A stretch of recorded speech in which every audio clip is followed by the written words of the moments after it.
How's it going, everybody? I'm here to do a special request video. This is a video for people that may have an Allen and Heath console. To give you a quick talk about the Allen and Heath as an example, the Allen and Heath is really designed for live performance, but it also can be used in a recording an environment as well. And the reason why that is because a lot of live shows, especially the big live shows, also record their shows. And so if you're wondering how are they able to capture a live show such as the Grammys, American Music Award, BET Awards, any type of award show, how are they able to capture the sound so well? Because when you go to those places, when you're actually at those actual places, you hear a lot more echo and bouncing because of the sound is bouncing all against the walls. The people are loud. The audience is loud. So it doesn't sound like in other words, you want to hear our concert sound. All you got to do is watch a concert where someone is filming it with their cell phone. And that's how those concerts sound pretty much. Maybe a lot louder, because it is trying to go through the cell phone microphone, but it's going to sound echoish and stuff like that. But a lot of times when we watch those concerts from the home, like TV or whatever, it sounds crystal clear. You can barely hear any audience and so forth, unless they're purposely trying to capture the audience with the microphones, because those microphones are still going to capture a lot of the audience. And a lot of that's by design, but most of the time it's going to capture what's being recorded from the stage. And how do they do that? Well, they take a console, something like this, and they run all the sound that will be coming to the inputs of the channels. Well, on the back of the console have direct outs.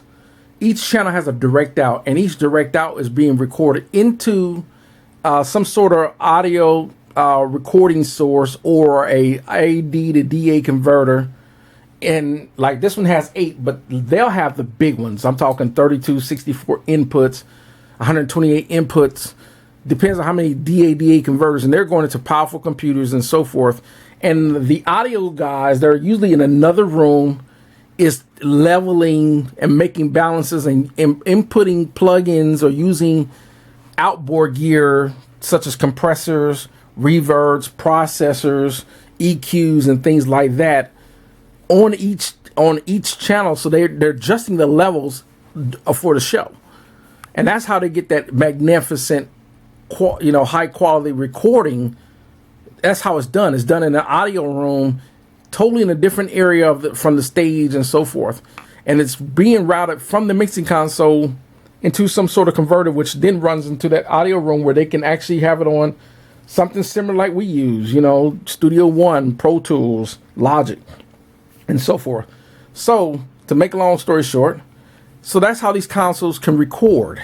That's why these consoles can also, which is normally, for example, you have consoles that are specifically designed to record, such as your professional high-end expensive consoles like a Neve, the SSL, the API, the Tridents, the MCI, the Amex, the Harrison, Helios, Ardent, and I can just go on and on and on. But those type of consoles, Euphonics, Atari, Concept One, on and on and on. Those kind of consoles are designed specific for a recording, but these consoles are designed to be dual purpose. You can use these is ideal for live, such as a church or a concert, but you can also use it as a recording console. The only thing is, with a recording console, you don't have as many intuitive controls of monitoring as you would with an actual recording console. So I'm going to kind of go a little bit more in depth on how it's done with this console. Anytime you deal with mixers, all the channels are just inputs. All channels are inputs. They're identical, designed, but they're all inputs. It's just a matter of how you're going to control the input of the sound per channel based on the gain input, the EQ, the auxiliaries, routing that out to different parts of the board, usually through the auxiliary or through bus channels. And then, of course, being able to mute those where you have an individual mute, or you can have an assigned groups of mutes and so forth. But this is your output section, and it's usually routed a few ways how the board is routed out. Okay, so let's talk about the routing of this board right quick. So on the back, what is done, I'm going to talk about a channel right quick, then I'm just going to talk about the output section.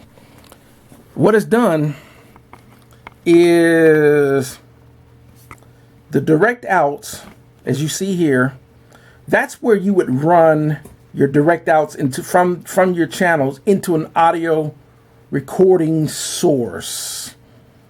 And when you run it from an audio recording source, you would run a cable out and you would run all your direct outs into your audio recording source, like your audio interface as an example. Also, per channel, there's inserts. So if you want to put something to affect that channel only, you can insert a piece of gear through an insert. In a digital audio workstation world we call a DAW, like Pro Tools or Logic, all we do is right click and insert a plug-in on the insert. Well, in analog, in the real world, you have to use cables. That's the difference. You use an actual real piece of gear. That's the difference. But that's what plugins are nothing but emulations of real pieces of gear. They're just plugins. But you don't have to use a cable. But you have an insert, and that's how you would insert it. Other than that, you just have your regular line input and your regular XLR balanced input. So now, with that being said, other than the channel of running your direct out, so in a concert setting, what they normally do is they'll take every one of these, let's say channels 1 all the way up to 24 had all the band, the drums, the guitar, the bass, the keyboards, the congos, the whatever, all the vocals are all on channels. They would take these direct outs up here and run those direct outs into a recording source. And that's how you get, and they'll get those sounds balanced. It'll be totally different than what you're balancing for your front of house. Totally different. So now, for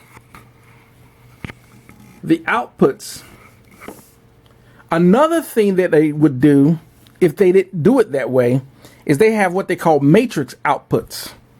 Matrix outputs, all it does is if you think you got all your channels balanced, all your levels balanced on the console, you can run a matrix output like I do here. You can see the two cables.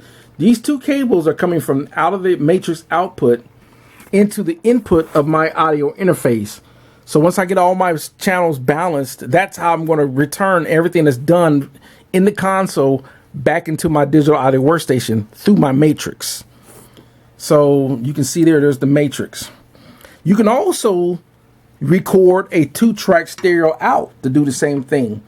But what's the difference? So what's the difference between doing a matrix output and doing a 2-track stereo output?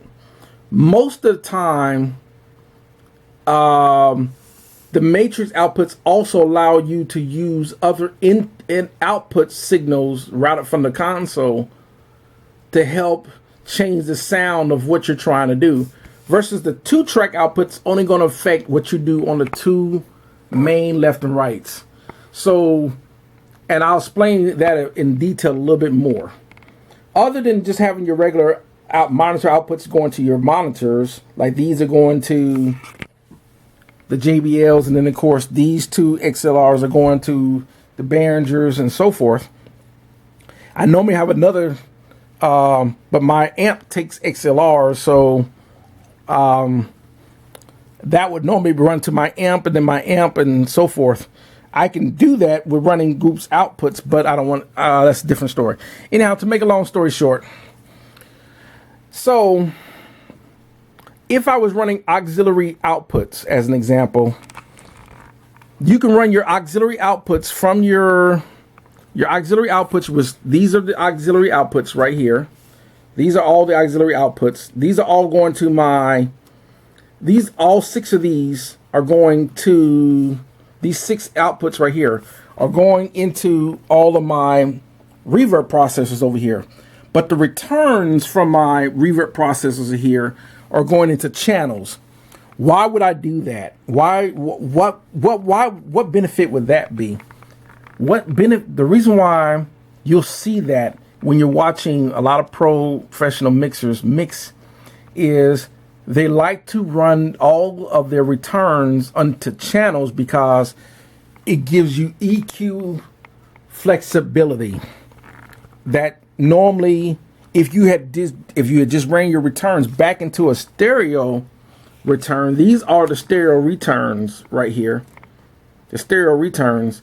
Well, all you're going to do is just hear the reverb itself, and it works. But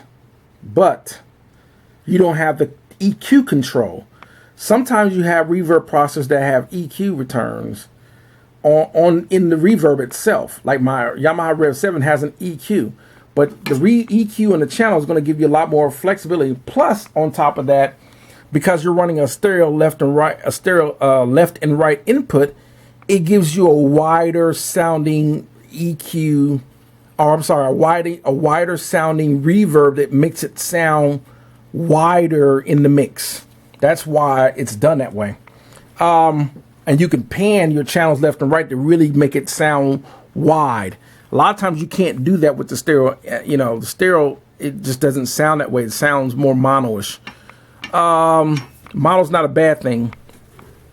So, also on your, you have inserts. For example, let's say you wanted to run your main and you wanted to run a bus compressor or something on your main output or whatever the case may be. You have inserts. These are the inserts. One, as you can see here, or see 1, 2, these have 1, 2, 3, 4, 5, 6, 7, and 8. Those under here up to 8, and I know the light, those are your bus inserts for your bus channels. So if you want to put let's say you want to insert a bus compressor on groups 1 and 2 or buses 1 and 2, this is where you would insert it right here. So that would now go into inserts 1 and 2. And now you can run a 2-channel bus compressor. You can do the same thing for buses 3 and 4, 5 and 6 and 7 and 8. Or you can run individual compressors per bus. And let's say you only ran one. Let's say you had a compressor that only had one input. But you want, let's say I wanted all my drums. Let's say I had all my drums on groups 1 through 8 here. Groups 1 through 8. So what I would do if I only had one insert on groups 1 only. On groups 1 only. All right. And I'm gonna put these at the 12. Okay. These pan. Okay. What I would do is all my drums, let's say all my drums are on 1 through 8. Kick, snare, toms, so forth, overheads, maybe a room mic or something, whatever case may be. I would put this, and I would come back and select all these for groups 1 and 2. But so it's for it to affect it, I'm going to take my pan and I'm going to pan all channels 1 through 8 to the left.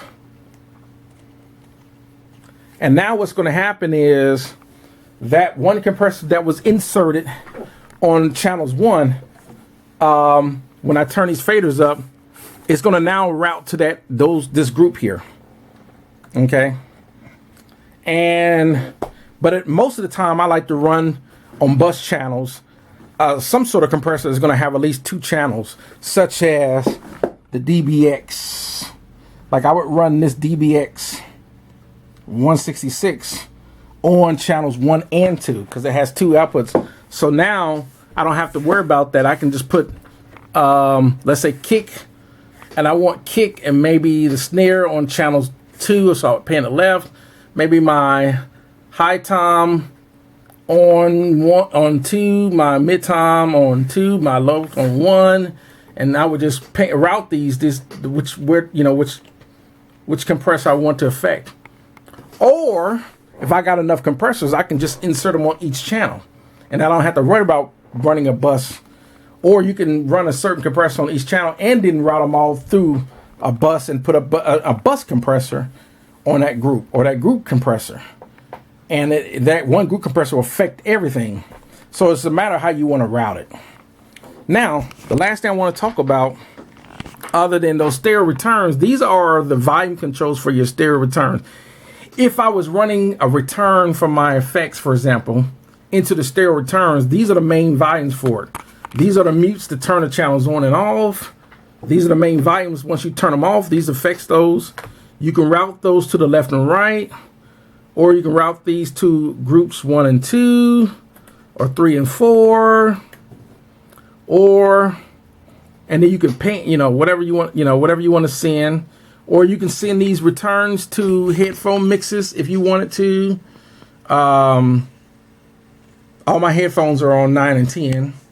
But if I wanted to, or I can adjust these right here. These are auxiliary adjustments.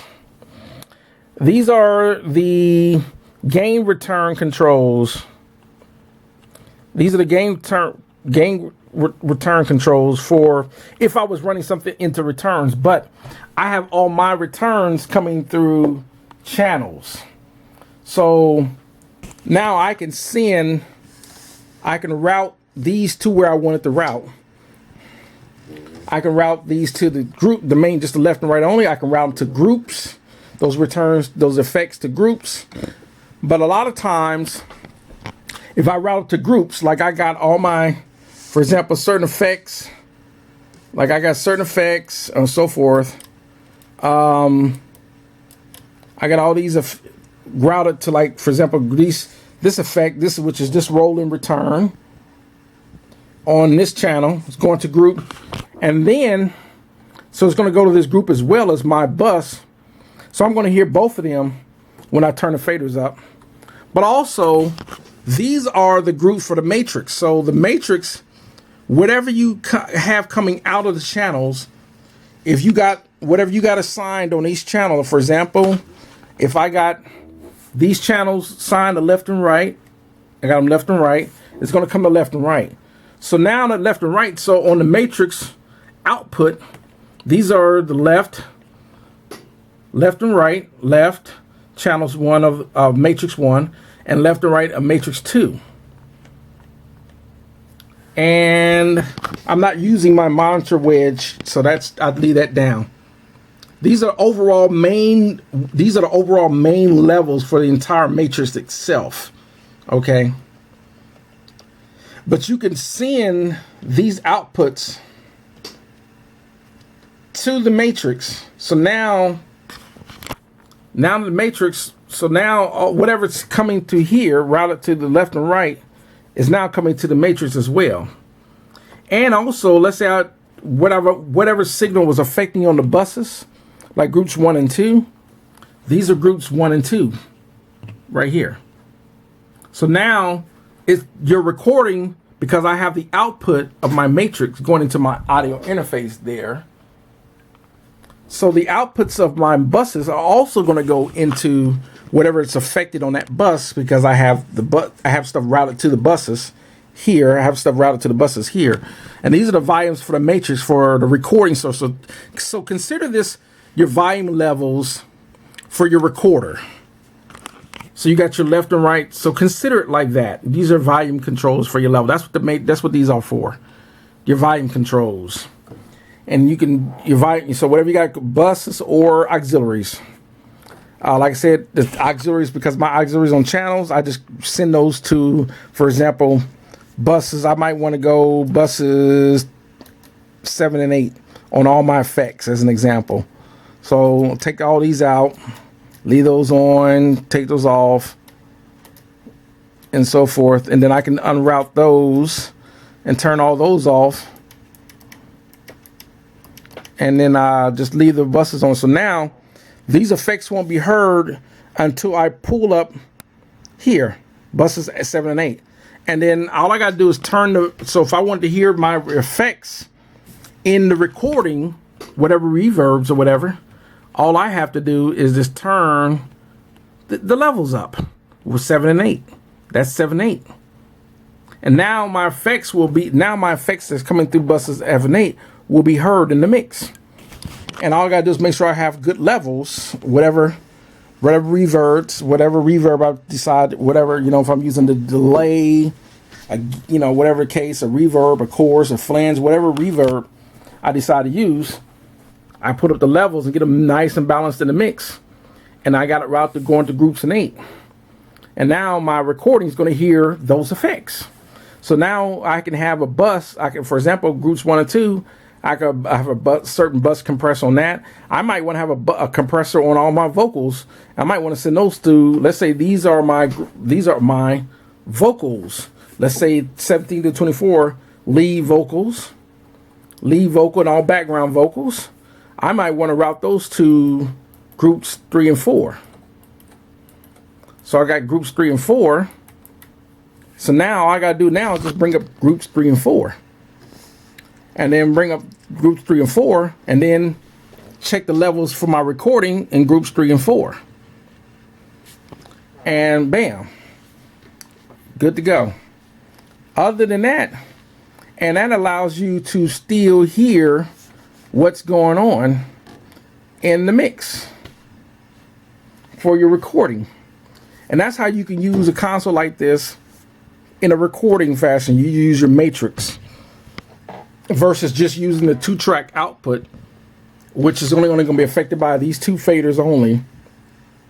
But you want to be able to really control all your dynamics and your reverbs and stuff like that, levels. So that's why you want to use something like your matrix, because your matrix has a lot more controls. And that's going to do it. Other than that, a couple other things. Of course, these are in the center section. These are your main auxiliary send masters right here. 1 through 8. And then, of course, 9 and 10 is a send master. And, of course, if for headphones, because I have all my headphones running through 9 and 10 of my auxiliary. So if I want to give my listener, my person that's recording listening, whatever, my vocalist want to hear some reverb, I can just turn the volume up in that effect to that 9 and 10. I can, whatever's on that channel, I can turn the volume up and they can hear that reverb. Or, so, and same vice versa, same thing with whatever they want to hear coming through the channels. All I gotta do is turn whatever channels up and so forth, and just turn it up. And how do you turn that on? You can still mute these, mute all the channels or whatever, so it's not coming through the speakers.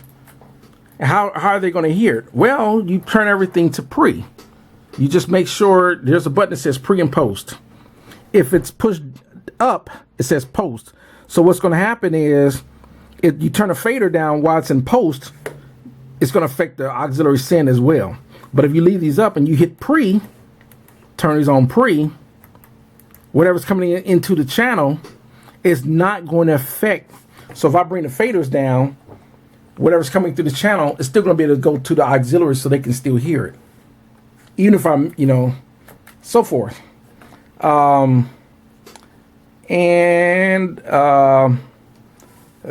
going to be it for using recording. The PLF is just a pre-fader listen. That lets you to hear. It's kind of like almost like a solo. It allows you to hear what's on that channel. That channel only. Same thing. These all have after faders and so forth listening, so you can hear what's going on. These are just routing switches. These routes to the M, these routes to the left and right, and these are just pans. Other than that, of course, you have your mute, so you can mute you can set up all your channels to be muted by one main. How many channels you want to be muted at simultaneously, you just use your mute. So that'll mute. So if you set your mutes up by selecting what channels you want to be affected. So if you want all these channels to be affected by mutes 1, you just make sure you push mute M1 and vice and so forth. But other than that, that's pretty much the basics of the console. I hope it didn't sound confusing. The good thing about recording is you can always restart the video. If something sounded confusing, you can always restart it again. And if it's still is confusing, send me another message and I will try to answer that in the comments if it doesn't require me to make another video. But that's the general idea. That is the general idea of that's the general idea of how you would use the output section of the console. Other than that, that's gonna do it. And y'all see, we'll see in the next one. Thanks for watching.